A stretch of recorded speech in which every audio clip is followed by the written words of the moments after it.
So this is kind of like a couple stories kind of like wrapped up in one, but I really wanted to kind of like examine something.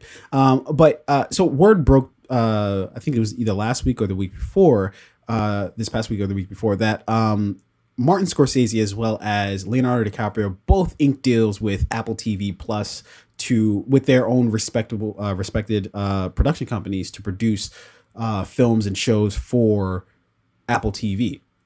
It's a come up for fucking Apple, right? Yeah. It's clearly, they're trying to make some moves. They're trying to make some waves. They signed out like a whole bunch of fucking talent, right? But I kind of wondered,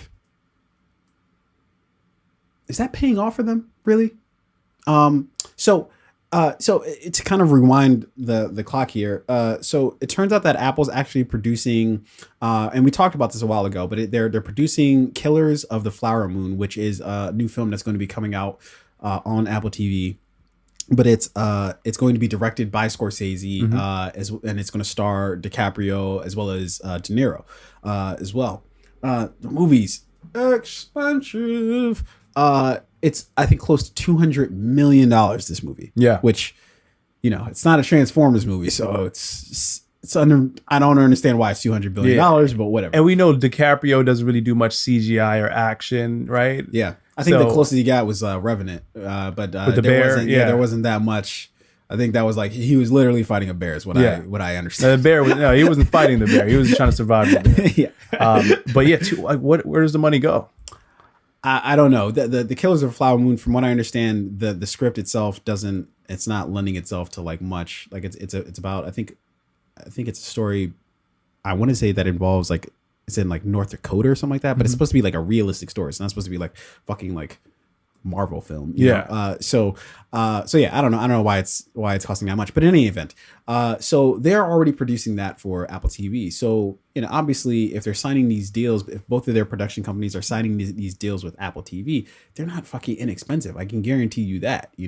That they're signing them to some serious money if it's a multi-picture, multi-show kind of situation. And so.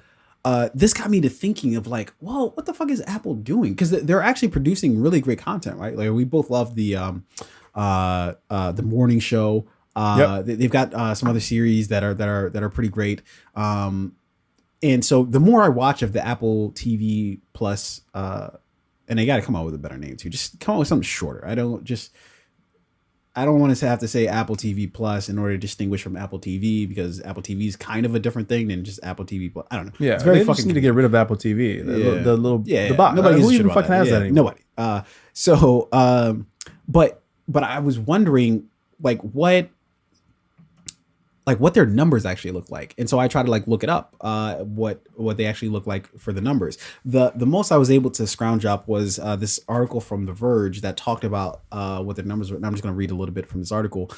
Without official numbers, the industry is left to rely, and this is all the way back from May of this year. So obviously this might have changed, but recent estimates suggested that Apple has approximately 33 million TV Plus subscribers, but a Bloomberg article cites a person with knowledge claiming the number is closer to 10 million, right? So it's like, all right, you ain't doing that well. Yeah.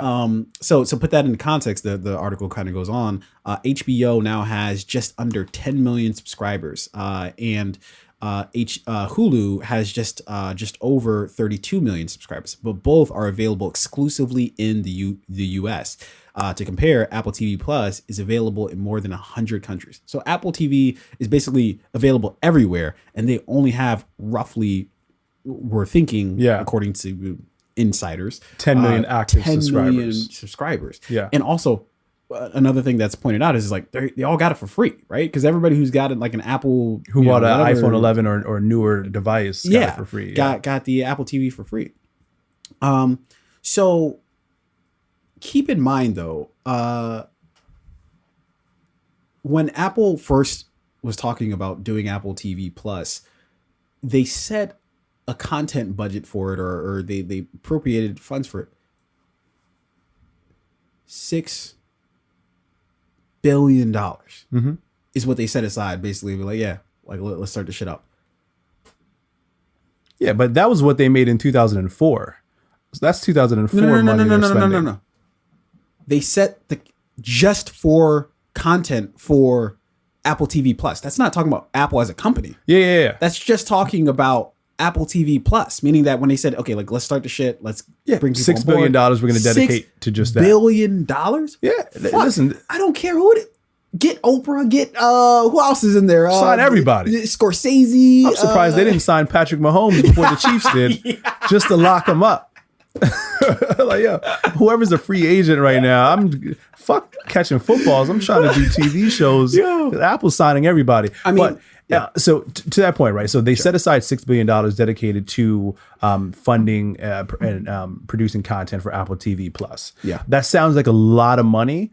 But when we look at who we're talking about, this is Apple, right? Again, we just mentioned it earlier, $2 trillion valuation, the richest company in the history of the world, right? So $6 billion in that case is not a lot. So you can sign Scorsese, sign Leo. Let's get Matt Damon, Ben Affleck in here. Let's get Idris Elba. Let's do something with Will Smith. Can we work with Oprah? Fucking whoever. Yeah. Let's buy Tupac's catalog. Let's do a thing about Biggie and Pac. Let's just clone Tupac. Let's get Suge Knight out of jail. What can we do? Let's do everything. Let's start a football team just so we can do a movie about a football team. But here's what I think Apple might be doing. I think you look at what the Kansas City Chiefs did with Patrick Mahomes' deal, right? So Patrick Mahomes' deal was to the tune of about upwards of like $535 million, but only $65 million of that was fully guaranteed, right? So we're going to give you a huge contract, a massive fucking contract. Only a small amount of it is guaranteed. I wonder if Apple's doing anything like that where like, they're like, hey, like we want to sign you and your production company to do some work for us, right? And the contract's worth is $400 million. That's what your company is going to be able to play with. But obviously we're going to stretch that out across certain projects, right, over time. And your first project isn't going to have a $400 million budget, but we're offering you up to $400 million. So on the surface, it looks like, whoa, Apple's making big moves, but I think that money might be a little bit lower than the surface level. Yeah, I think that they specifically started out with like, oh yeah, we're not worried about like getting like the new subscribers. We're worried about just building a catalog that is respectable, right? That we can get a foothold in the new content arena, because they do have older content, but on the Apple TV Plus, but that's all content that's just like you have to pay to like watch, right?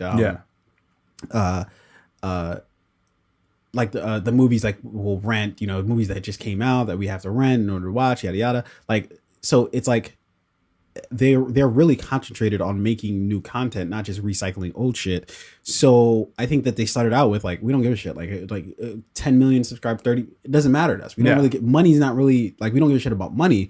We are concerned with producing content that's great. Now, they did have some successes along the way, right? Like, so it turns out that the movie that you mentioned before, Greyhound, with Tom Hanks, it actually did really well on the platform, because I believe it was a case where like COVID just happened and Greyhound was about to be released, and then it was like, oh shit, like theaters are shut down, like what are we gonna do? And I think they just ended up selling the movie to Apple TV. And then it turned out to be, at least according to them, I'll read a little bit from this Deadline article here. So the move of Tom Hanks' summer blockbuster Greyhound from box office streaming stirred a lot of buzz, with Apple acquiring the film for a reported $75 million. Based on report from Deadline, it seems the investment paid off. Whilst Apple doesn't officially report viewing numbers, Deadline's sources say that the Greyhound's opening weekend resulted in viewership commensurate. I don't know why you have to use complicated words. With a basic words variety. With a or Deadline with a summer theatrical box office big hit. So like, obviously they can just be blowing smoke up everybody's ass. But they said this resulted in Apple TV Plus seeing its biggest ever opening weekend, which might not be saying that much, since they, for one, just started, and then two, they haven't had much movies that are like club bangers, so to speak. I think Apple TV Plus, I think they know what they're doing. I think they set aside that money for a reason. They're investing heavy up front, investing in content, and they know that with great content, viewership will come. And obviously, they have the most dynamic like platform with like being able to link your devices, their product with their online product. So I think they're playing it smart. I think they're following maybe like a Netflix format. Yeah. But like what Netflix did early on was like release a lot of content. Now Netflix is going into producing their own content, right? Whereas Apple's like, okay, we like that was a smart move. We're gonna sign a lot of really talented people. We're gonna start producing content first, and then viewership will come, and then we'll also start to lease content. So yeah, they know what they're doing. Yeah, at least to a relative degree. But in any case, we'll kind of move on from this. If all else fails, new iPhone coming out. There you go. Yeah, I mean that's forget if all else fails. That's just the default. Like, yeah, new iPhone is just going to come out regardless of whatever the fuck happens outside of that.